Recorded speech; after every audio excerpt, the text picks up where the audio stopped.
Alors, quelles sont les principales émotions ? Et que là, les gens, ils me regardent et on commence un peu comme des enfants. On a l'impression de revenir, tu sais, et parler à l'enfant. C'est que les émotions et le fait de ne pas exprimer ses émotions est un vrai frein à la résilience et au fait de pouvoir traverser ou surmonter une épreuve. C'est justement parce que c'est grave qu'il faut en parler. Et le rire le permet.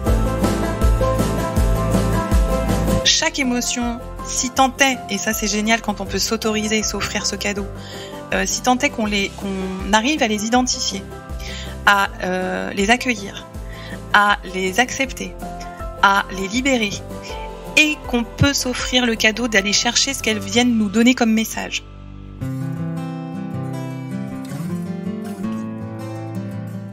Bonjour, je suis Delphine Rémy et je vous accueille sur le podcast Naître princesse, devenir guerrière.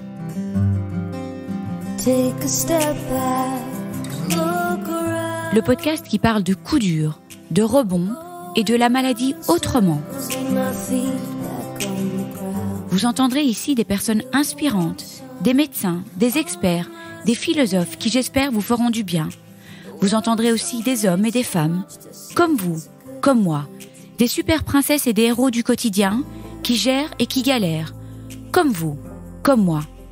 Ils s'écroulent parfois et ils se relèvent. Alors, exceptionnellement, je vais faire une intro assez courte parce que je suis super impatiente de donner la parole à notre Caro. Vous êtes nombreux à la connaître, peut-être sous le nom de la chauve-souris avec un T. Elle est la créatrice du One Woman Show et de la BD La Chauve-souris et auteure de plusieurs ouvrages dont elle parlera aujourd'hui. Avec Caro, ce sont les rires, ce sont les émotions. C'est tout en même temps, pendant son spectacle mais aussi dans la vraie vie. Une personne que je suis si heureuse d'avoir croisée sur mon chemin. Cette résiliente multi-récidiviste a tant à nous apprendre. Le cancer à 32 ans, la PMA, les fausses couches en cascade, le deuil périnatal qu'elle partage avec beaucoup d'émotion et de générosité, tant d'obstacles sur sa route et pour elle, tant d'occasions pour renforcer sa résilience et son amour pour la vie. Ce podcast est fort, très fort, dense, intense, riche, émouvant. Vous en sortirez avec un surcroît d'âme et de vie, c'est certain. Nous parlerons beaucoup d'émotions, les émotions refoulées, les émotions exprimées, les émotions à accueillir et qui ont un message à nous dire. C'est sa manière d'expliquer les choses que j'adore. Et puis nous parlerons de résilience. Ce terme peut être parfois un peu galvaudé, trop utilisé. Eh bien non en fait. La résilience, l'avant, le pendant, le chemin, l'après, les étapes, les allers et retours, les parcours de résilience car on peut en vivre plusieurs à la fois, les leviers, les freins et les émotions dans tout ce processus de résilience. Quelle place ont-elles ? Et j'ajoute, la résilience, certainement pas comme une injonction à faire quelque chose d'extraordinaire de ce qui nous tombe sur la tête. Je laisse Caroline en parler. Je vous souhaite une excellente écoute de cet épisode pépite, plein d'émotions et d'humour aussi. Et à la fin de l'épisode, j'ai mis un passage de la bande-annonce de son spectacle. Bonne écoute. Bonjour Caroline. Bonjour. Alors quand même, l'histoire de ce podcast, on va quand même le dire, on a enregistré quoi, il y a 1 an ? Quelque chose comme ça ? Ouais. 1 an, ma bande-son a été enregistrée, pas la tienne, donc c'était un petit peu compliqué. Puis, je sais pas, c'est très bizarre parce qu'il y a eu des ratés, des rendez-vous loupés, enfin c'est très étonnant. Et en fait, je suis très très contente d'enregistrer aujourd'hui parce que je pense qu'il y a eu plein de choses aussi en 1 an. Parce que c'est le bon moment, certainement. Parce que c'est le bon moment. Alors, figure-toi que ça fait quelques jours que je parle de résilience. Je te parlerai d'un TED Talk que j'ai écouté hier et avant-hier, plusieurs fois sur la résilience. Et donc, je sais pas, il y a des synchronicités qui sont assez étonnantes qu'on enregistre aujourd'hui. Alors, Caro, je vais te demander de te présenter de 2 manières. Alors, la Caro comme tu veux et la Caro ex-malade. Et tu commences par ce que tu veux. Je commence par dire enfin ce podcast. Enfin on le fait. Déjà, je vais commencer par dire ça, c'est déposé. Ouais. Mais je suis super contente et je pense que c'est le bon moment, oui. Alors la Caro, il y a la Caro résiliente multirécidiviste après un burn-out, un cancer, une infertilité déclarée et j'en passe puisque le cancer c'est pas conjugué que au présent. Donc j'ai eu un lymphome B grande cellule primitif du médiastin quand j'avais 32 ans. Je suis en rémission aujourd'hui. Et il y a la Caro qui en a fait quelque chose. Je dirais que toutes ces épreuves ont fait ce que je suis devenue aujourd'hui, ont fait que je suis devenue une personne authentique et alignée. C'est comme ça que je le sens. Et donc aujourd'hui, je souhaite à personne de vivre tout ce que j'ai vécu, évidemment, mais toutes les épreuves que j'ai vécues me permettent de me sentir épanouie dans ma vie professionnelle et personnelle. Donc professionnellement, aujourd'hui, je suis à la fois psychopraticienne, spécialisée en résilience. J'ai créé un mouvement qui s'appelle Résilience-vous, au travers duquel je propose des conférences sur la résilience, des ateliers d'accompagnement à la résilience.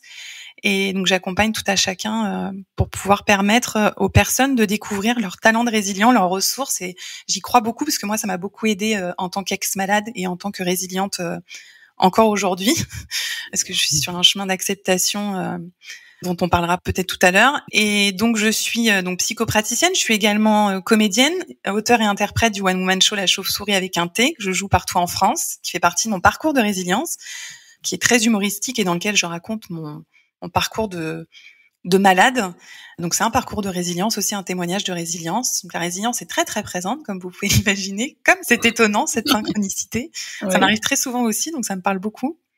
Et je suis également auteure de plusieurs ouvrages. Le complexe du trampoline, qui est sorti chez Flammarion en 2021, qui est un livre autobiographique qui raconte toute mon histoire et les leçons que j'ai pu en tirer à chaque étape de ma vie.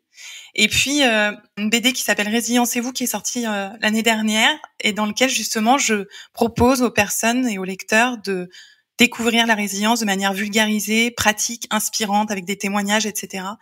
Je me suis donné cette mission petit à petit depuis quelques années et il semble que je l'incarne plutôt pas mal. Donc, je suis très, très heureuse de voir ce que ça apporte aux gens. Donc, pour moi, c'est en tout cas ma mission de vie à défaut d'être maman.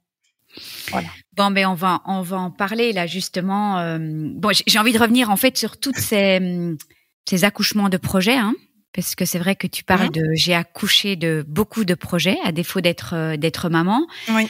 Donc, est-ce que tu veux revenir un tout petit peu sur la période de la maladie ou pas spécialement? J'ai entendu que tu disais je suis en rémission. Oui. C'est il y a 11 ans. Tu n'utilises pas le mot guérison? Jamais ce mot-là. Au même titre que quand j'étais malade, j'ai jamais utilisé le mot impossible. C'est devenu un mot que j'utilisais pas. Ouais. Il est sorti de mon vocabulaire. Depuis que j'étais malade, je n'utilise plus le mot guérison, en tout cas en ce qui concerne le cancer, parce que alors est-ce que c'est par superstition? Est-ce que c'est par pudeur pour moi et pour les autres malades? J'estime que quand on a été malade, déjà, c'est une maladie, j'ai eu un lymphome, c'est une maladie qui peut revenir, dont on pourrait dire que je suis guérie, mais qui peut revenir quand même 10 ans après ou 15 ans après. Donc, il y a un peu cette forme de... c'est peut-être une manière pour moi de me dire, prends toujours soin de toi, fais attention à toi. Mais en effet, non, j'utilise pas le mot guérison. Tu te sens guérie? Disons que j'ai appris beaucoup de ma maladie, notamment à savoir me faire plaisir, apprendre à écouter mon corps, à savoir demander de l'aide, des grandes leçons comme ça, bien d'autres encore, mais je me sens guérie d'une manière, oui, parce que je me sens en pleine possession de mon corps, parce que je l'écoute beaucoup, donc il me parle et je suis très en lien avec mes ressentis physiques et émotionnels, beaucoup depuis la maladie, et ça c'est génial, je suis passée du mental comme allié principal à l'ensemble de ma personne. C'est ce qui fait d'ailleurs ma spécificité professionnelle. J'ai choisi la psychosomatothérapie, qui est vraiment une spécialité qui vise à créer... Ouais, et on va en revenir, hein, toutes ces expressions de ces émotions. Ouais. Hein. Ouais. Et du coup, donc pour moi, l'alignement entre ces trois sphères, dimensions émotionnelles, psychiques et corporelles, sont ultra importantes. Donc d'une manière, oui, guérie, d'une autre manière, avec quand même ma petite veilleuse, parce que j'ai aussi un petit profil travaillomane qui est partie en fait de mon ADN aussi, qui m'aide à avancer, qui est un moteur aussi, mais qui aussi est quelque chose auquel je fais attention. Voilà. Alors, est-ce que tu veux revenir un tout petit peu sur cette période, le fait que tu sois si jeune? Bon, le but du podcast, c'est pas de reparler de tout ce trajet de la maladie, mais quand même, si tu as certaines choses dont tu aimerais parler, parce que tu étais quand même jeune, pas encore maman. Non. Qu'est-ce que tu auras envie de dire par rapport à cette période, mais pour toutes les femmes jeunes qui sont touchées au même âge, en fait, finalement? Déjà, j'aurais jamais imaginé à cet âge-là avoir un cancer. Pour moi, c'était associé à un âge avancé, sans vouloir jeter la pierre à quiconque. Je vais pas donner d'âge de début d'âge potentiel. Je dirais que moi, dans mon catalogue de référence, j'avais un beau-père qui est décédé, celui qui m'a élevé quand j'avais 23 ans, il en avait 55. Donc pour moi, en fait, dans mon vécu, le cancer était associé à un âge à partir de quelque part cet âge-là. Qui est finalement assez jeune, en fait, 55 ans. Qui est très jeune, mais bien sûr, aujourd'hui, plus j'avance vers les 50 ans, plus je trouve que c'est hyper jeune, c'est bizarre. Mais du coup, en tout cas, tout ça pour dire que comme j'étais jeune, j'avais 23 ans, quand il était malade, pour moi, c'était associé, même si je le trouvais très jeune, je me disais, bon, il a 55 ans. Donc, dans ma tête, en fait, par rapport à mon vécu, parce que notre résilience, elle est liée à ça. Je l'avais associé à ça. Et puis, non, il avait 55 ans. Et puis, hop, j'apprends que je suis malade et moi, j'ai 32 ans. Et là, coup près, je m'y attendais pas du tout. Et en même temps, je dirais que j'ai eu aussi une part de moi qui était rassurée quand j'ai su que j'étais malade, parce que ça faisait un mois que j'étais en errance médicale, qu'on savait pas ce que j'avais perdu 10 kilos, que j'avais des sueurs nocturnes, que j'avais des palpitations cardiaques. Personne ne savait me dire ce que j'avais. On a fini par me dire c'est peut-être psychosomatique. Donc là, je suis une bonne élève, je suis allée voir une psychiatre qui, heureusement, m'a prescrit un bilan sanguin, et grâce à ça, j'ai été tout de suite diagnostiquée. Et c'est ce que je dis justement, on en parlera dans la BD de la chauve-souris, c'est heureusement que j'ai été écoutée par une personne, et heureusement que moi-même j'ai écouté mon corps. Donc même si on est jeune, il peut y avoir des alertes qui se font, quel que soit le cancer. Donc ça, j'ai envie de dire ça. J'ai envie de dire que ce qui m'a beaucoup aidée, si des personnes malades m'écoutent, c'est de me dire, et c'est ce que mon hématologue m'avait dit, à chaque cancer, à chaque personne son cancer. Il n'y a pas en fait une personne qui va réagir de la même manière parce qu'elle a le même cancer que la grand-mère de la copine, ou parce qu'elle a le même cancer que la copine, ou parce qu'elle a le même cancer que quelqu'un qu'on connaît. Non, c'est chaque personne vit son cancer physiquement, émotionnellement et psychiquement de manière différente en fonction de ce qu'elle est. Et c'est propre à la résilience aussi. On fait avec ce qu'on est. Et je sais que moi, quand je suis arrivée, on pouvait me dire le pronostic vital est super, sauf que mon état était tellement grave, puisque j'ai été diagnostiquée très tard, qu'en fait c'était -1 pour moi. Et donc je pense qu'il faut vraiment écouter l'équipe médicale. Quand on est en confiance, c'est génial, et s'exprimer un maximum. Moi, j'ai exprimé mes émotions en écrivant. Mes leviers de résilience ont été le rire. Ça m'a permis d'exprimer beaucoup de choses. Mais alors voilà, je reviens là-dessus, Caro, parce que donc évidemment, moi j'ai vu ta pièce oui. que je recommande, mais vivement. C'est vraiment. J'ai une petite question. Si par exemple on voulait la jouer en Belgique et que j'organise un événement, tu viendrais? Bien sûr, je viens avec grand plaisir. Donc les gens peuvent te la commander aussi dans une société partout en fait. Exactement. Depuis que j'ai commencé à jouer en 2018, cette pièce de théâtre, j'aimerais trouver un producteur qui ose parler cancer. Je le dis dans la BD d'ailleurs, de la chauve-souris. Cette pièce de théâtre, elle ne se joue que de bouche à oreille. C'est le public, en fait, qui l'a fait jouer. Donc, je la joue de plus en plus d'année en année, parce qu'elle plaît beaucoup, parce qu'elle est très humoristique, très désinvolte, parce que j'ai un humour très, très cash.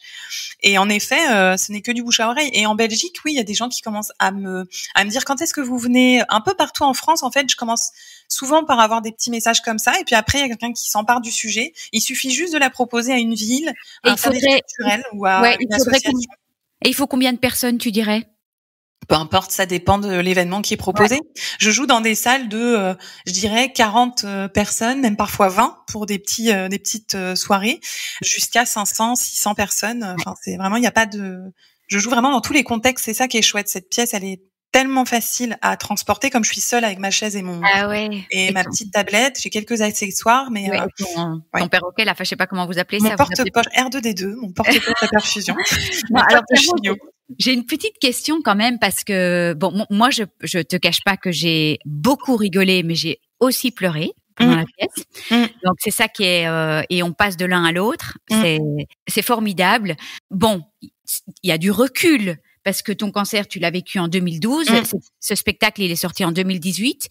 Est-ce que tu as pris tout comme dans la pièce? Tu avais cet humour? Où il y a eu déjà tout un chemin de résilience entre 2012 et 2018, la sortie du spectacle? Comment tu as vécu? Est-ce que tu avais beaucoup d'humour? Est-ce que raconte-moi ce qui t'a aidé, en fait. En fait, ce qui m'a aidé, c'est que déjà, moi, j'ai toujours eu de l'humour. Oui, dans ma famille, on a ce chromosome. Vraiment qu'on a intégré. On a toujours ri. Ma mère est très rit beaucoup. Mon père riait beaucoup aussi. Mon beau-père riait beaucoup. Mes frères et sœurs riaient beaucoup. beaucoup, 5 enfants.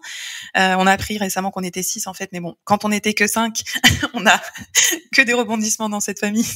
On riait énormément depuis toute petite. Je me rappelle de crises de fou rire. Enfin voilà, ça a toujours été une manière pour nous d'être et de traverser la vie, et de surmonter aussi les épreuves. Je me souviendrai toujours à la mort de mon beau-père, on m'avait demandé d'écrire, parce que j'étais un peu préposée aux écritures de textes pour les mariages et les enterrements.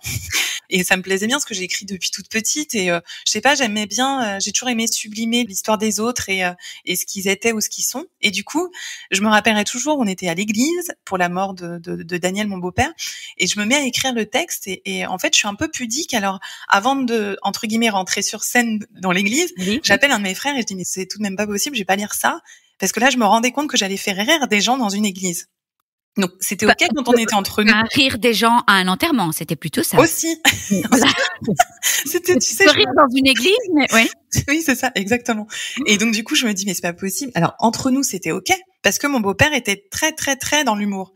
Et en fait, je monte sur scène. Je dis ça parce que maintenant, je joue ma pièce, mais j'arrive donc dans l'église et je me dis, attends quoi? Lui, il était toujours en train de se marrer. Sincèrement, je me suis imaginé qu'il me regardait et je me suis dit, mais qu'est-ce qu'il kifferait, qu'est-ce qu'il aimerait, je pense, voir les gens rire, en fait, les entendre rire. Et donc, du coup, j'ai lu ce texte, les gens se sont marrés dans l'église, tout le monde était ravi. Bien. Et le soir, je crois qu'on n'a jamais passé une soirée à rire autant.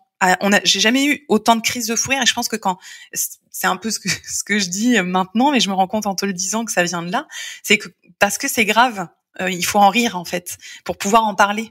Et donc du coup, voilà, c'est comme ça que ça a commencé. Et puis ensuite, quand j'ai été malade, toujours le rire a toujours été là. Pour pouvoir, je pense, prendre du recul, j'ai écrit ce qui me faisait rire pour pouvoir le transmettre à ma famille au cas où je passe pas le cap, en me disant ça leur économisera le témoignage posthume. Je commence à déjà l'écrire, comme ça ils pourront le transmettre.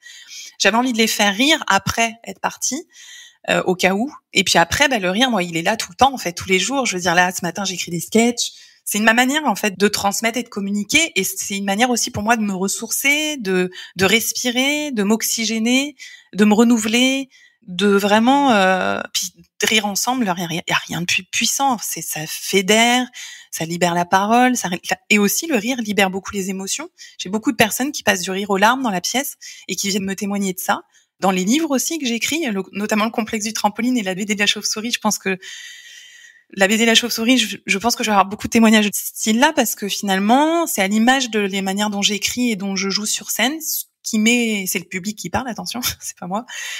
C'est qu'en fait, je suis toujours sur le fil entre l'humour noir, faut quand même l'assumer, décapant, et l'émotionnel, mais sans tomber dans le pathos. Moi, je peux pas, j'y arrive pas.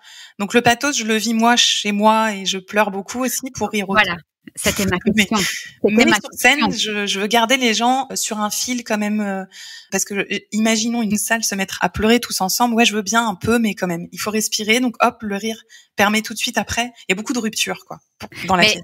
Énormément. Et je pense que quand j'avais une petite larme, mes voisines avaient une petite larme et puis on était reparti pour un fou rire. Mais ouais. Alors, Caro, ma question suivante, et tu as un petit peu répondu. Oui, il y a beaucoup de rire, mais il y a beaucoup de peine aussi. Et ça cohabite, ça coexiste. Ouais. Alors, bon, on va revenir à ce deuil de la maternité qui est une grande difficulté. Comment est-ce que tu alors je sais pas si ma question elle est bien posée. En fait, il y a tout ce rire, mais il y a toutes ces émotions qui sont très difficiles. Ouais. Et le pathos, je le vis chez moi. Comment ça cohabite tout ça? Comment ça coexiste? Parce que déjà c'est une émotion. Oui. Elle demande pas si elle peut venir juste en Airbnb. Elle est là tout le temps. Elle vit, elle est là. En fait, elle s'impose à nous. Donc, en fait, moi, j'ai appris ça grâce au cancer. J'ai appris à écouter mon corps. J'ai appris à écouter mes émotions. J'ai découvert qu'il y en avait plein différentes. Sincèrement, j'étais vraiment pas au courant. Et je le vois aujourd'hui quand je me marre parce que j'aime toujours beaucoup la naïveté d'un groupe. Et moi, c'était moi la première, la naïve. C'est de se retrouver face à un groupe. Et quand je dis au groupe, alors, quelles sont les principales émotions? Et que là, les gens, ils me regardent et on commence un peu comme des enfants. On a l'impression de revenir, tu sais, et parler à l'enfant. Et là, c'est alors la première, il y en a 4 principales. Il y en a 2 autres dont on parle qu'après. Les 4 principales, quelles sont-elles? On a la tristesse, on a la joie qui vient tout de suite, on a la colère et on a la peur. Et puis là, les gens, en fait, on se rend compte globalement, je trouve que c'est assez universel. Il faut quand même un peu de temps pour les nommer toutes les 4 parce que c'est pas évident. Et du coup, je me dis, c'est génial parce que là, on va reprendre la base, comme moi je l'ai reprise en fait. Donc j'ai découvert à travers mon parcours de résilience, toutes les émotions qui existaient.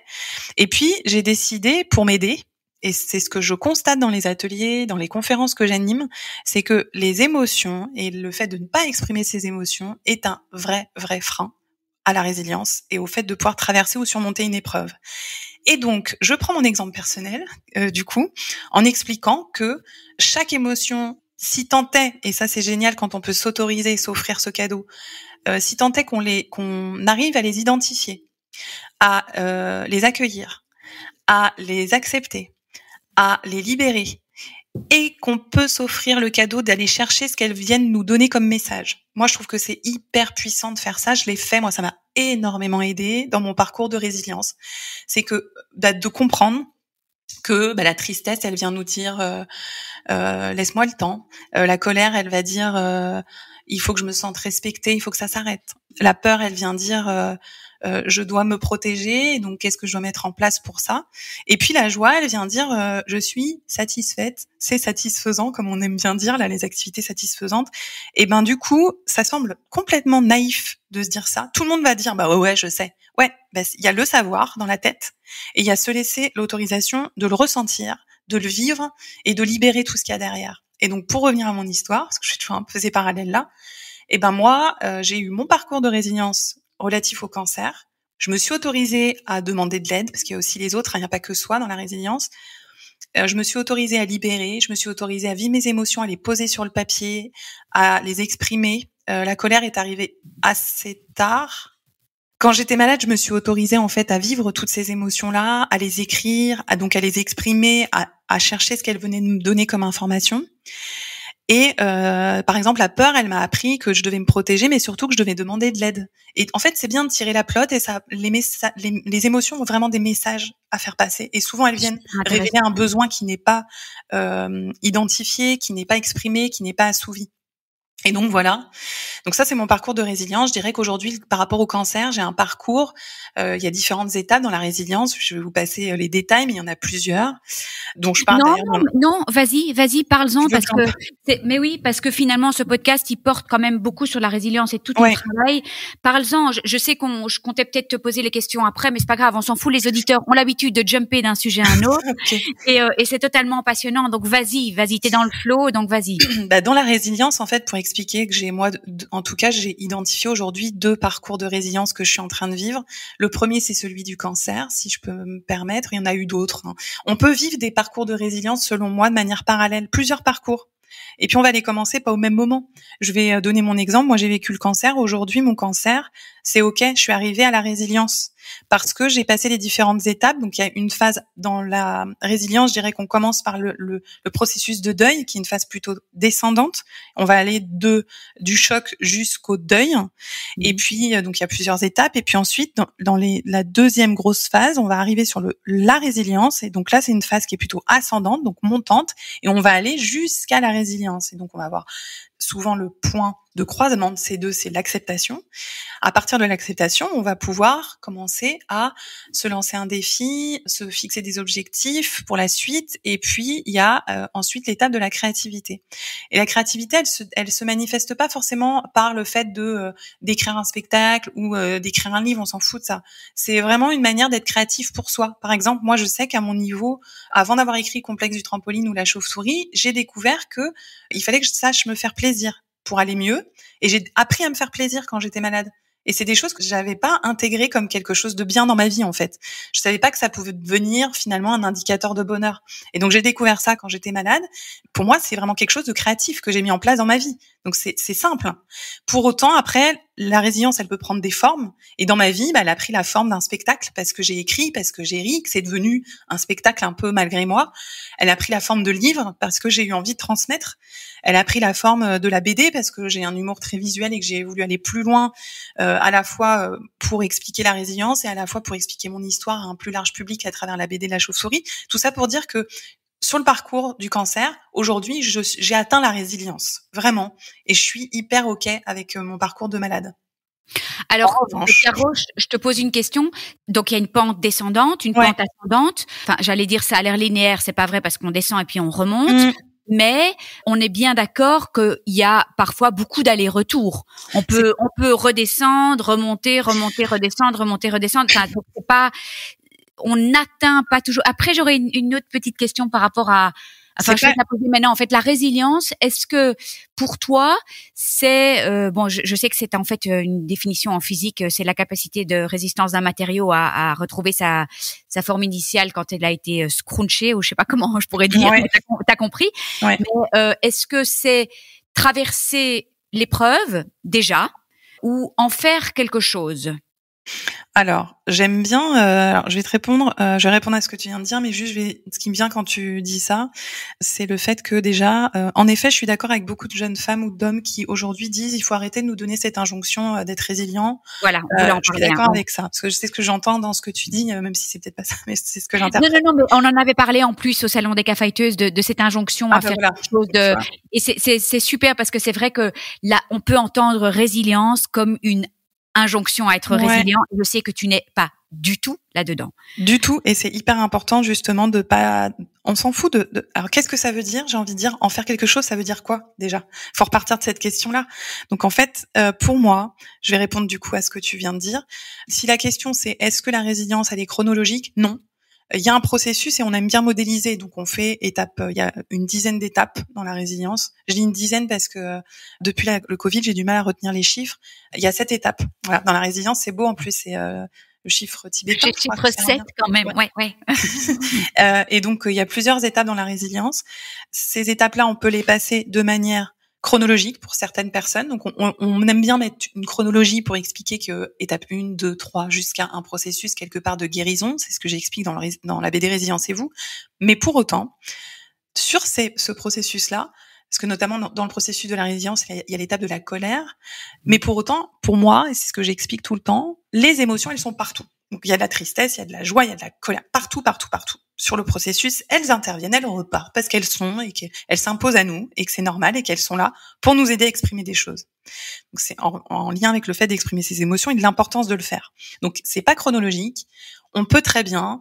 J'ai des patients parfois qui me disent non mais alors moi j'ai passé l'étape de la colère, là maintenant je suis à l'acceptation, et puis la séance d'après ils reviennent en me disant oui mais alors du coup la colère et la tristesse sont revenues, je repars en arrière, je reviens en arrière, je recule. Je dis non, vous reculez pas, c'est normal parce qu'il faut aller visiter justement toute cette émotion là. Vous n'avez pas encore fini de la visiter, de l'exprimer, c'est ok de vivre des émotions, c'est ok d'aller d'un point à l'autre jusqu'à ce que ça devienne quelque chose de serein et d'apaisé et d'une certaine manière, créatif. Et dans le côté, pour répondre à la deuxième question, si on parle de la définition de la résilience, pour moi, effectivement, tu fais super bien de souligner cette définition qui est liée à la physique des matériaux. Et ce que je vais souligner dans ce que tu as dit, c'est que on parle de retour d'un matériau à sa structure initiale.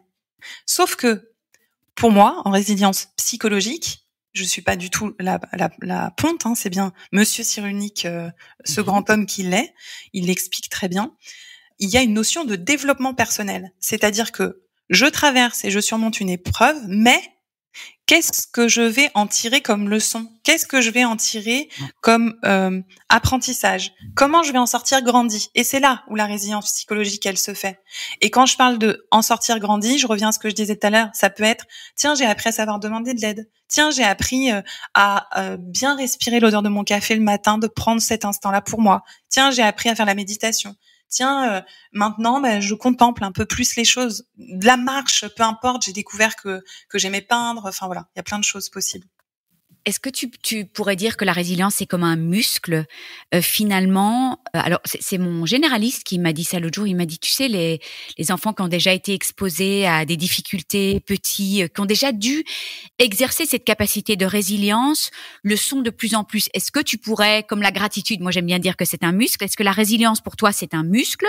Et alors aussi, est-ce que tout le monde a cette capacité de résilience ?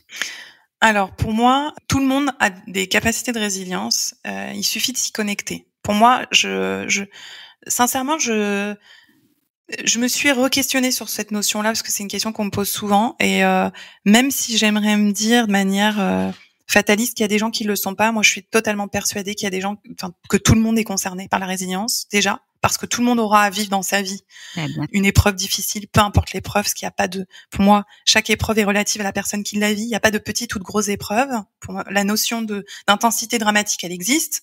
On va dire perdre son poisson rouge versus perdre un enfant. Mais pour autant, ça dépend de la personne qui le vit. Non, mais je suis très cash et assez caricaturale, mais parce que c'est important quand même de le poser, ça. Ça, c'est super important. Parce que tu vois, quand on dit, c'est pas grave, c'est petit ce que t'as eu, ou t'as un petit cancer. Non, c'est qu'est-ce que je vis et comment je le vis et qui je suis. Et c'est hyper important de l'avoir en tête. Donc, il y a cette notion-là. La deuxième chose, c'est que, en effet, je pense que tout le monde a des ressources, tout le monde a des capacités, mais qu'il faut pouvoir s'y connecter. En avoir conscience, moi, c'est pour ça que j'ai développé le mouvement Résilience-vous aujourd'hui. C'est parce que moi, ça m'a beaucoup aidé, en estime de moi et en confiance en moi, de comprendre et de prendre conscience que j'avais des capacités de résilience. J'ai des talents, des compétences, des leviers, des ressources sur lesquelles je peux m'appuyer pour pouvoir traverser et surmonter. Donc je gagne effectivement en assurance, en force mentale d'avoir conscience de ça. Ça, c'est la première chose. Donc tout le monde, je défie quiconque de lire la BD Résilience-vous et de ne pas m'écrire en me disant tiens, j'ai telle et telle capacité. Parce que l'idée, c'est de pouvoir justement identifier les capacités qu'on a et les leviers de résilience qu'on a, mais aussi identifier celles qu'on voudrait renforcer. Donc on n'est pas tous égaux face à la résilience, mais pour autant tout le monde en a. Et pour répondre à la deuxième question, je pense que ça va être peut-être en lien avec ce que tu voulais me dire là, je le ressens comme ça. Dans la résilience, il y a la personnalité que l'on a, le vécu que l'on a, la manière dont on a été éduqué notamment, et aussi l'environnement qui joue un rôle. Ça ne repose pas que sur soi. Si on est entouré par des boulets qui nous plombent le moral tout le temps ou qui viennent nous faire part de leur pitié sempiternelle et intensive, évidemment qu'on va avoir plutôt tendance à être dans un mood négatif, et ça va pas favoriser notre résilience. Si on s'entoure, je caricature, de gens très positifs, hyper punchy, qui savent respecter la juste distance, ça va forcément et qui nous encouragent, qui sont soutenants. Une communauté aidante, ça peut être spirituel, religieux, on s'en fiche quoi. Un collectif qui nous aide, ça va favoriser notre résilience. Et puis il y a notre personnalité de résiliente avec notre vécu et donc la part de notre personnalité qui est innée et la part qui est acquise. Et donc si on est par exemple un enfant et que quand on a commencé à marcher, qu'on est tombé la première fois, qu'on nous a dit de toute façon tu n'y arriveras pas, tu seras bon à rien, ça va probablement pas nous aider à développer une personnalité très résiliente. Alors que si on a effectivement un enfant qui a appris à tomber et que tomber c'était pas grave parce que après on peut essayer de se relever une nouvelle fois, probablement que lui individuellement il va développer une personnalité qui va être plus résiliente quoi. Et des exemples de parents résilients aussi. On a tous les modèles qu'on a eu aussi. L'inspiration, l'inspiration, ouais. Exactement. Ouais. Caro, c'est passionnant. Alors, je sais que tu voulais parler alors dis-moi si tu veux que je t'emmène là, parce que je sais que tu n'en as pas beaucoup parlé pendant tout un temps et que maintenant tu souhaites parler de ce deuil périnatal, de ce parcours PMA. Tu m'as confié que tu n'as pas voulu en parler. Explique-moi les raisons. Pourquoi est-ce que tu as gardé ça silencieux et pourquoi est-ce que tu as voulu en parler après, ce forme de podcast qui était hyper poignant. C'est vraiment toute une partie de toi qu'en fait j'ai découverte après. Ouais, je commence alors à cette époque-là. J'ai fait ce podcast il y a quelque temps déjà. C'est un moment où je crois qu'il devait y avoir une actualité autour de la maternité. Ça devait pas être loin de la fête des mères ou un truc du genre. Et en fait, c'est un peu comme un cri de au secours, et aussi parce que j'entendais beaucoup de personnes me témoigner en off sur les réseaux sociaux, me poser des questions en lien à la maternité, à l'infertilité. J'ai conscience que j'ai un rôle d'espoir par rapport au cancer, et du coup je me sentais assez pudique par rapport à mon parcours de PMA, d'infertilité, du combat que je menais plutôt, parce que je voulais pas plomber le moral des gens.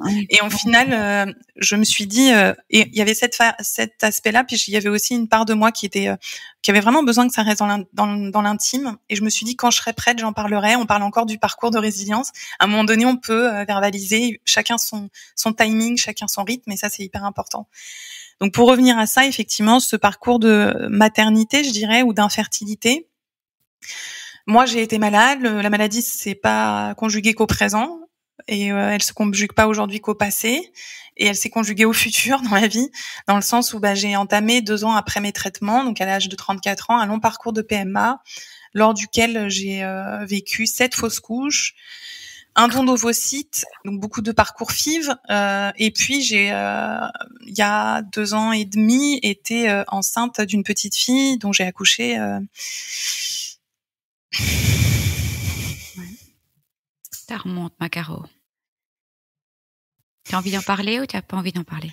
Non, c'est ok pour moi, parce que justement, c'est si je prône la résilience et que je suis pas capable d'accueillir mes émotions, ça serait quand même un comble. Le comble de la résiliente multirécidiviste.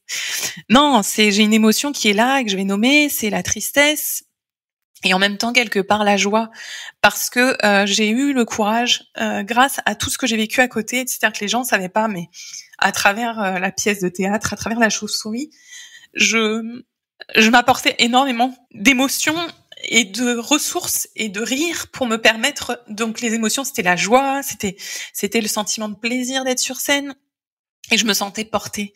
Et du coup, j'arrivais à mener un combat dans l'ombre dont je parlais pas, en parallèle, qui était celui de la maternité. Je voulais être mère. Pourquoi? Parce que quand je parle du processus de résilience, je reviens là-dessus, mais quand j'étais malade, mon objectif d'après maladie, c'était de devenir maman. Puisque quand je suis tombée malade, j'étais en train d'essayer de devenir maman. Et donc, mes neveux m'ont beaucoup inspirée parce que je les regardais beaucoup et parce qu'ils m'inspiraient la vie, en fait, tout simplement. Mais c'est beau, ça, ces cloches. Je sais pas si on les entendra. T'entends ça? Ça arrive toujours au bon moment. Oui. J'espère qu'on les entendra dans le podcast. La vie vous envoie un message. Donc là, vous entendez peut-être pas, mais il y a des bruits de cloches. J'habite sous une église. Tu sais, j'ai choisi le truc, moi. Donc, on entend les cloches sonner, Delphine et moi. Donc c'est très drôle. Du coup, bref, c'est très drôle. Donc du coup, tout ça pour dire que, donc après la maladie, moi, j'étais gorgée de vie. En fait, je me suis dit, bon Dieu, avec tout ce que j'ai vécu, mais je vais tout déchirer, je vais tout défoncer, mais ça va être génial, la vie que je vais vivre après, c'est le début, le champ des possibles est ouvert, c'est ce que je dis dans la pièce, à moi la vie.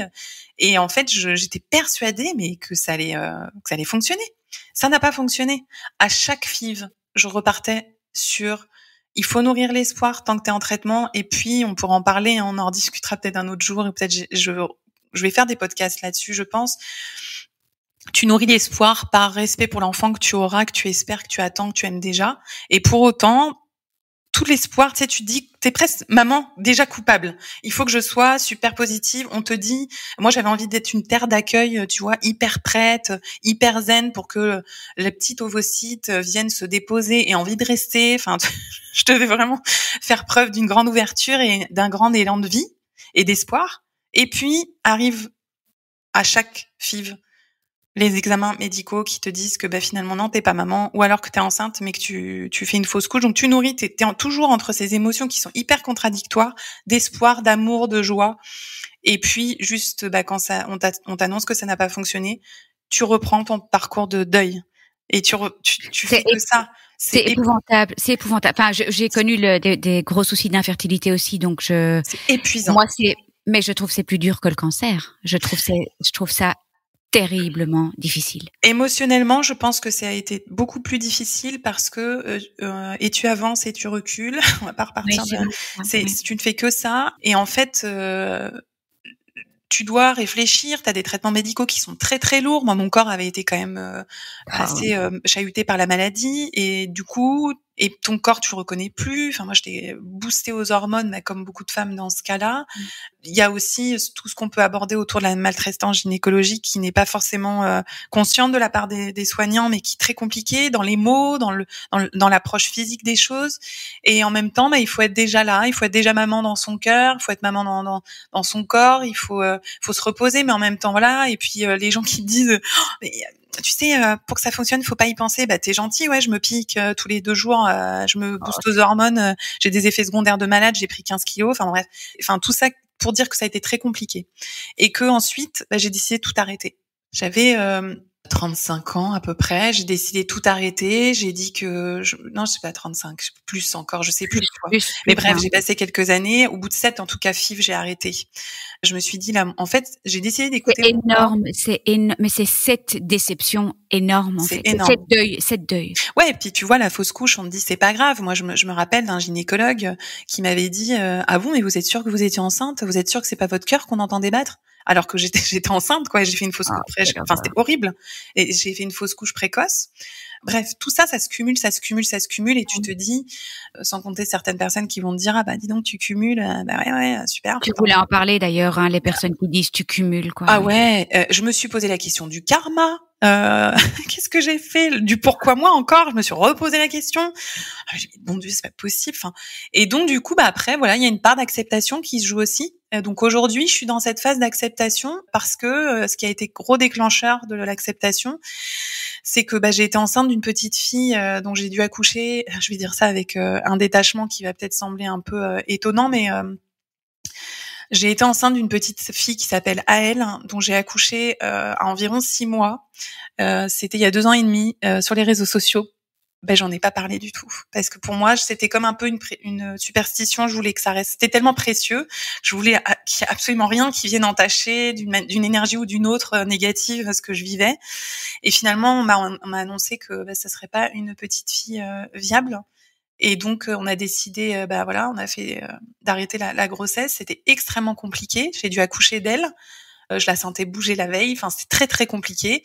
Ça a été effroyable comme épreuve. Et là, je pense que si j'avais pas eu la chauve-souris, l'écriture, la transmission que je peux donner à côté, je me serais j'aurais complètement sombré. J'ai fait vraiment un parcours de résilience dans lequel j'ai avancé, mais j'y suis encore. Là, je suis à l'étape de l'acceptation puisque j'ai décidé pour le coup de tout arrêter. Donc, pour expliquer, à elle, je suis tombée enceinte d'elle naturellement. Et j'avais tout arrêté pour donner l'explication, et mon mari Yuen, qui est un homme extraordinaire que j'ai rencontré quand j'ai décidé de quasiment tout arrêter, lui nourrissait l'idée que ça allait fonctionner. Donc il y a cru pour 2. Moi je voulais pas y retourner, mais j'y suis retournée. Je lui avais dit je commençais à me dire non, j'arrête, c'est bon. Il me dit non, Caro, t'es une mère en puissance, je suis sûre que ça va marcher, ma crevette, etc. Donc parce qu'il m'appelle ma crevette pour l'histoire. Et donc du coup on a décidé de se remettre sur le projet bébé. Et je me suis dit, avec Yuen, il y a tellement d'énergie géniale que ça va fonctionner. Effectivement, ça a fonctionné. Donc, une part de moi était heureuse d'avoir vécu ça avec lui parce que je me suis sentie capable de créer un être, quelque part. Une grosse part de culpabilité. Et en même temps, sans aller dans le boulon de 12, j'étais hyper mal de lui faire vivre ça parce que moi je savais que j'étais plus naïve. J'avais pas Yuen, il a eu 2 enfants naturellement et moi j'avais l'impression que j'avais une part de naïveté chez moi, d'insouciance qui n'était plus. Je lui avais dit non, on va pas essayer parce que j'avais peur de lui faire vivre des choses difficiles, et puis bingo quoi. Ça arrive. Et finalement il y a une part de moi aussi qui a culpabilisé, de me dire mince, est-ce que tu portes, est-ce que t'es un peu, c'est affreux l'image que je vais donner, je suis désolée, mais j'ai l'impression d'être un tombeau en fait depuis des années et d'être que synonyme de mort en fait. Donc c'est très compliqué que You puisse vivre ça, mon mari. Et dis donc la chauve-souris, elle sourit pas trop dans le podcast. C'est quoi ce bordel? Et donc du coup, tout ça pour dire que j'ai grâce à lui vécu mon parcours de résilience de manière quand même très très saine parce que j'ai hyper soutenu. C'est pour ça que je vous dis vraiment entourez-vous de gens qui vous font du bien, qui sont bienveillants, et soyez bienveillants avec vous-même parce que finalement grâce à lui j'ai compris que je n'étais pas coupable de ça, que que c'était comme ça, que je faisais tout ce que je pouvais dans ma vie pour vivre une vie équilibrée, harmonieuse et être respectueuse de moi et d'autrui. L'écologie avec soi-même c'est hyper important, l'écologie avec les autres aussi. Donc être hyper ancré là-dessus. Et finalement j'ai fini par accepter et j'ai lâché en fait, et j'ai dit stop, je veux plus entendre parler de ce sujet. La maternité oui, mais j'ai compris petit à petit après le deuil d'Aël, que je remercie d'avoir été, puisque en plus on a découvert qu'elle ça voulait dire ange après coup. Et finalement je me suis dit grâce à elle j'ai peut-être réussi à passer un cap en fait. J'ai été maman, aujourd'hui je peux dire ça, je l'ai accompagnée jusqu'au bout. Je dirais que j'ai passé ce parcours-là de manière super positive parce que j'ai un rapport certainement à la mort et à la vie qui est différent de la normale, et en fait j'étais très vite en acceptation. Je me suis dit j'ai fait du mieux que j'ai pu en tant que maman, c'est ok, c'est mon parcours et je sais pas comment expliquer, mais j'ai ressenti une certaine sérénité profonde. Et je me suis dit, j'ai encore plein d'émotions, ça s'entend quand j'en parle parce qu'évidemment, je pense que aucune mère ne se remet de ça. Mais en même temps, il y a une part de moi qui est hyper connectée à la joie, à la vie en fait. Et je me dis que il y a eu un déclic où j'ai laissé les émotions monter et où j'ai ressenti la joie, l'amour universel. Et je me suis dit, alors les gens vont penser que je suis complètement, comment dire, tu sais, ça fait un peu gourou, quoi. Excuse-moi, c'est l'image qui me vient. C'est qu'en fait, j'ai ressenti une sérénité profonde et je me suis dit, en fait, c'est ok. Je suis déjà maman. Je suis maman d'un spectacle, je suis maman de livres. C'est pour ça que je vis mes projets de manière ultra puissante. Enfin, moi, c'est quelque chose que je vis, que je vibre quand je lance un nouveau projet. Je suis maman de plein de choses. Je suis porteuse de projets que je trouve superbes, qui vont maintenant au-delà de moi. J'ai encore plein de projets dans les années à venir et dont tu fais partie. Et j'ai rencontré tellement de merveilleuses personnes. Donc j'ai l'impression en fait d'avoir une grande famille de tous les résilients que j'ai rencontrés dans ma vie qui m'apportent énormément. Et en même temps, j'ai l'impression de transmettre tellement et de faire du bien. Et du coup, c'est ok, je suis dans ma mission de vie. Et c'est ça qui est hyper important pour moi aujourd'hui. Donc, je vais parler probablement dans les mois à venir beaucoup de ce processus d'acceptation de la non-maternité pour donner la parole et autoriser d'autres à le faire, même si je pense qu'il y en a beaucoup qui le font. Ce que j'entends et ce que je ressens dans la résilience, c'est que parfois on n'arrive pas à formuler sa pensée ou ses émotions et que entendre quelqu'un les formuler à sa place, ça aide beaucoup. Et je sais que moi, je me suis autorisée à en parler parce que j'ai aussi entendu des personnes m'en parler. Et du coup, je me suis dit, bah ok, on va en parler. C'est important. Caro, parce que je t'ai emmenée sur cette piste-là et j'entends beaucoup d'émotions. Est-ce que ça te fait du bien? Est-ce que ça t'a fait du bien là maintenant d'en parler? Oui, parce que finalement j'en parle très peu. J'écris, mais j'en parle très peu. J'ai pas passé et je le conseille à tous. Il y a plein de manières d'exprimer les choses. Il y a l'écrit, c'est une manière qui aide énormément, qui est hyper puissante. Mais c'est pas pareil d'écrire que de verbaliser les choses. Est-ce que tu penses que d'en parler encore comme tu comptes le faire maintenant et probablement aider les autres à en parler aussi, ça fait aussi partie c'est un des leviers de la résilience que tu utilises toi pour sur ce chemin d'acceptation? Est-ce que tu es encore en chemin par rapport à cette non-maternité, on va dire? Ouais, je suis encore au chemin. Je suis dans la phase d'acceptation, donc j'ai toutes les étapes après de défis, mais même si je pense que je suis un petit peu aussi, vous voyez, là, c'est carrément l'illustration de ce qu'on s'est dit avant. C'est que, je suis à la fois très créative. J'ai commencé à écrire une BD sur la PMA. J'ai commencé. Voilà. Donc, je suis déjà un peu dans la créativité. Je me suis aussi lancé des défis parce que j'ai envie de créer un projet collectif, l'année prochaine et l'année suivante, mais plus seule, en collectif. Là, je travaille avec une illustratrice sur mon projet, mais j'ai envie d'aller encore plus fort dans le collectif. Et c'est une manière de créer aussi mes projets avec la famille qui l'apporte. Et ça fait partie aussi de ça. Hein. J'ai ma propre famille, mais il y a aussi cette famille-là de résilients que j'ai envie de développer et sur lequel j'ai envie de pouvoir aussi m'appuyer et apporter. Donc oui, ça aide. Et on revient à ce qu'on se disait, c'est que le fait de pouvoir le verbaliser aujourd'hui, ça ouvre les émotions. Elles sont là. Hein. Donc elles s'imposent et elles sont là. Et s'il vous plaît, je le dis à toute personne qui pourrait m'entendre et je me le dis à moi-même, laissez-les s'exprimer, bon Dieu. Bon Dieu de bon sens. L'émotion, elle a vraiment une utilité. Et la contenir, c'est pour le coup se freiner dans son développement. La libérer, lui autoriser à prendre sa place et à s'exprimer, c'est se libérer et c'est se permettre d'avancer. Pour moi, c'est fondamental. Je vois tellement de personnes qui, tu sais, les gens qui te disent, pour une anecdote, une personne que j'avais en atelier, qui me disait, donc moi j'étais animatrice, les gars, j'étais pas parmi les patientes, j'avais ma casquette de psychopraticienne, vous inquiétez pas si vous venez consulter ou si vous venez à un atelier, je suis dans mon rôle. Là, je suis à mi-chemin entre témoignante et psy, donc forcément. Mais je me rappelle d'une femme qui m'a beaucoup touchée, qui a vécu la guerre, qui est soignante dans un centre hospitalier. Et quand on a commencé l'atelier, je demande le besoin, quel est votre besoin? Et elle me dit, alors moi, clairement, j'entends tout ce que vous dites là, autour de la table. Elle était à la fin du tour de table. Et elle dit, moi, par contre, clairement, mes émotions, no way, quoi. Non, moi, j'ai pas de problème avec ça, je les contrôle. Voilà. Donc, je vous entends. Ok, je vous entends, mais bon. Moi, je sais les maîtriser. Donc déjà, il y a beaucoup de choses. Je sais les maîtriser, les contrôler. Enfin, une émotion, ça se maîtrise pas, ça se contrôle pas, les gars. C'est pas possible. Et parce que ça s'impose à soi. Et même si on la ravale parce qu'on veut la contrôler, elle était là. Hein. Donc après, c'est un choix qu'on a. Dans la résilience, je reviens à ça. On a à la fois le lâcher prise pour laisser venir les choses, mais il y a aussi le fait d'être acteur de ce qu'on vit. Et on fait des choix. On fait le choix d'être en posture de résilience, d'adopter une des habitudes de vie qui vont être plutôt nous emmener vers la résilience au quotidien ou à des moments clés de notre vie. Et typiquement, cette femme, elle m'a beaucoup touchée parce que moi, j'avais un peu en fond de texte, je disais ouais, ok, tu veux maîtriser tes émotions, on verra. Dans ma tête, je me disais on verra, parce que on se laisse surprendre par le groupe. Et qu'est-ce qui s'est passé quelques heures après? Elle était blindée d'émotions, parce elle contenait tellement ses émotions, elle voulait tellement les maîtriser. Elle a complètement craqué. Comme une cocotte minute, quoi. Plus vous contenez, prenez cette image-là. Plus vous contenez, par exemple, de la tristesse, plus elle va se cumuler. C'est comme une espèce de soupape. Si tu lâches pas les vannes, à un moment donné, ça pète. Et du coup, j'aurais tendance à prescrire une expression assez comme une prescription. Hein. L'émotion, elle est là. Alors, ok, on n'est pas toujours dans les bonnes conditions pour les laisser s'exprimer, mais on peut se dire, tiens, il y a eu ça, le noter dans un coin et y revenir après.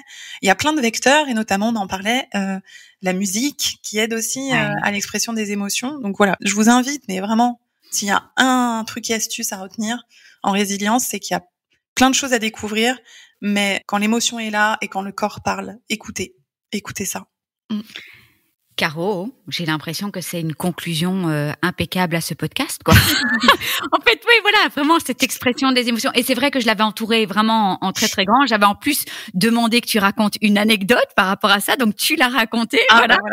Ouais, j'aimerais juste te partager en fait les 3 leçons là de ce TED Talk et que tu me demandes que tu me dises ce que tu en penses. Ouais. C'est donc une femme qui a fait des années d'études sur la résilience à l'université de Pennsylvanie.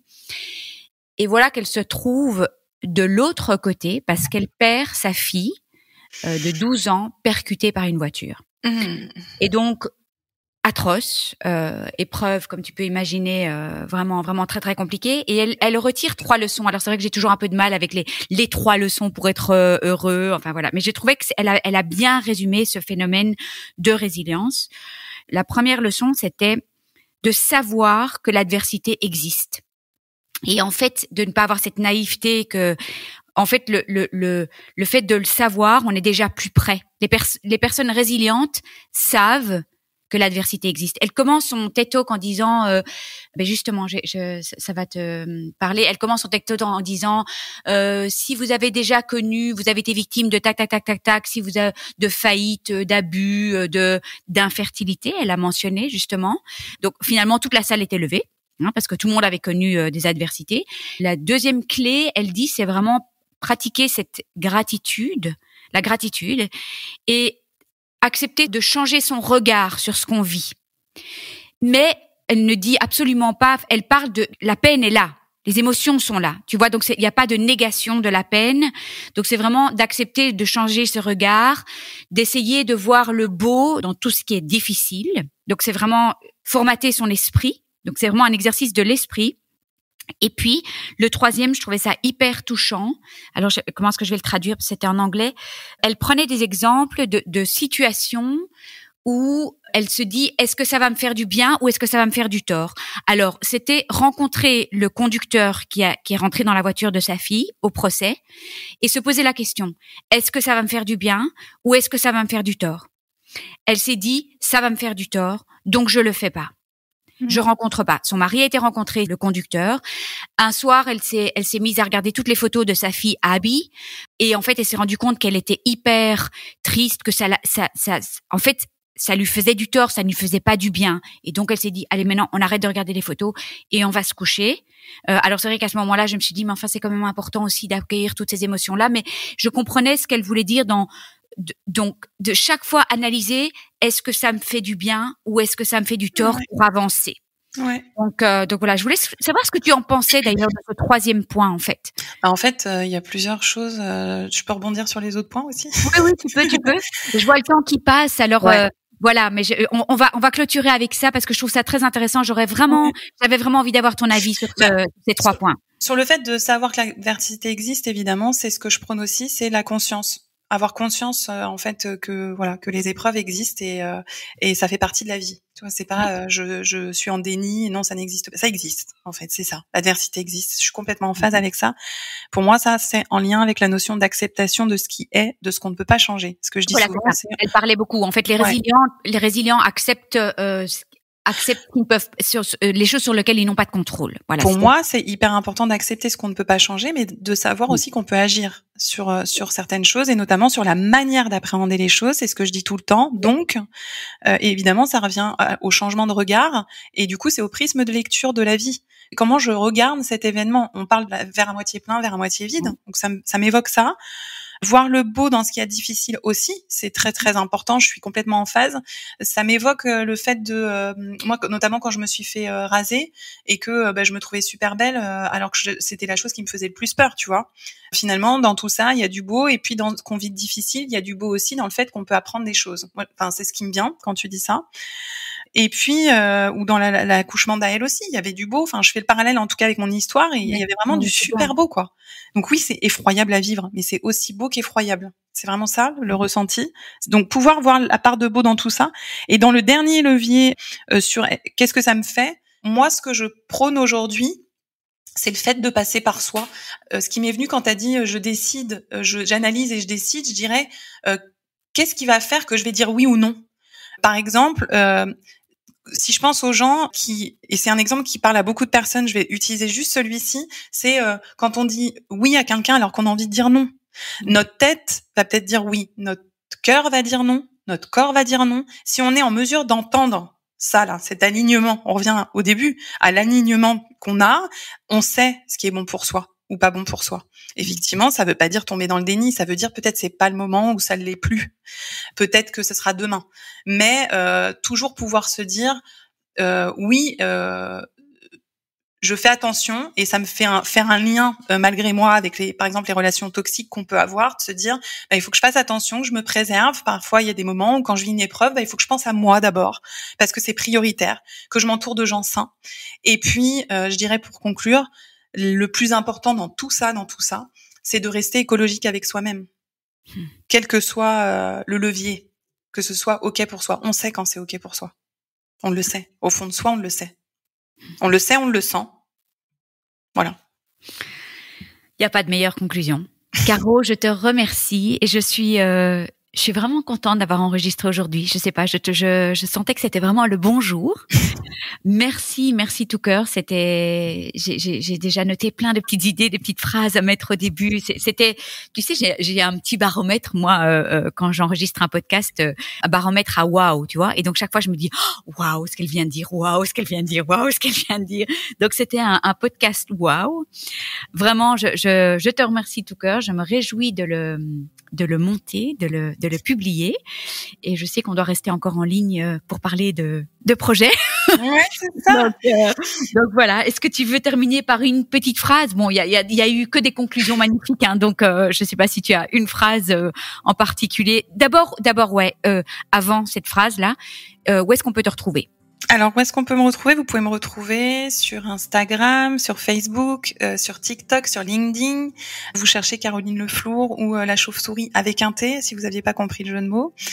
Donc vous avez toutes les infos sur les livres, la pièce de théâtre, le One Woman Show et puis les projets à venir et ce que je propose, les ateliers, etc.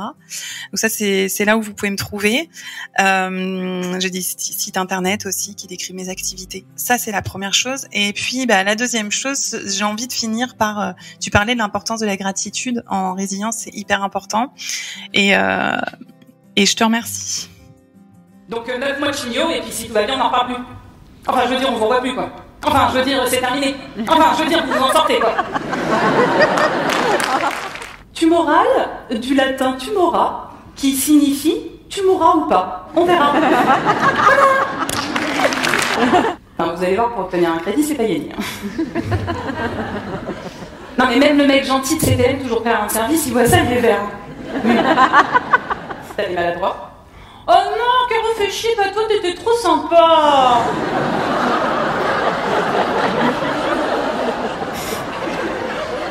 J'ai découvert qu'il est raciste. Ouais, rapport au noir, tout ça. Ah, évidemment, j'espère aussi en retirer quelque chose. Un recul sur moi-même, déjà. Changer la vision des personnes sur la maladie.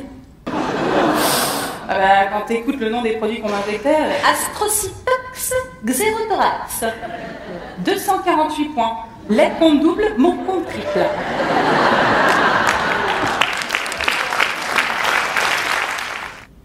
Puis viennent les rendez-vous de contrôle.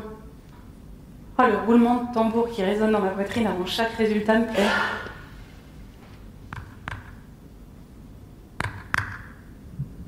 Il me rappelle que je suis vivante.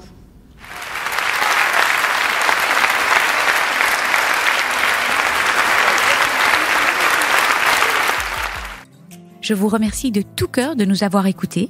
N'oubliez pas de vous abonner si vous désirez recevoir les notifications des prochains épisodes. Et puis si vous avez apprécié cet épisode, ça me ferait vraiment très plaisir que vous me laissiez une bonne note, 5 étoiles, comme à l'école, et peut-être même un commentaire ou un partage sur les réseaux sociaux, parce que c'est grâce à vos commentaires, à vos étoiles, vos partages, que le podcast pourra aider plus de monde encore, et c'est tout ce que je souhaite. Donner ou redonner espoir, ce serait les coups tous ensemble, partager nos joies, nos peines et célébrer toutes nos petites victoires. Si vous aussi vous désirez partager votre histoire, n'hésitez pas à m'envoyer une petite vidéo témoignage de 5 à 10 minutes avec les thématiques que vous souhaitez aborder. Tout est expliqué sur le site internet cancerjegère.blog. Et puis, dernière petite chose, Naître Princesse Devenir Guerrière a lancé sa nouvelle page sur Buy Me a Coffee, une plateforme de soutien pour aider les créateurs de contenu, les podcasteurs, les artistes, les magiciens, les clowns et j'en passe à vivre de leur passion. Comme vous pouvez l'imaginer, le podcast représente un énorme investissement en termes de temps, de travail et de moyens. Un effort qui m'est évidemment rendu au centuple grâce à tous vos mots doux, vos écoutes, vos commentaires, vos encouragements et j'en passe. Et pour tout cela, merci du fond du cœur. Mon intention aujourd'hui est de pouvoir rendre le podcast pérenne et qu'il puisse s'autofinancer. Alors recevoir le soutien de mes auditeurs serait le plus beau des cadeaux. Un petit montant, 1 euro, 2 euros, 5 euros, peut faire une énorme différence. Si vous désirez me soutenir, toutes les infos sont dans la description de tous les podcasts et sur mon site internet. Et je tiens vraiment à dire que la gratuité de mon podcast est et restera ma grande priorité quoi qu'il arrive. Je veux qu'il puisse aider le plus grand nombre, peu importe les moyens. Je vous embrasse tous très fort, prenez bien soin de vous et je me réjouis de vous retrouver la semaine prochaine.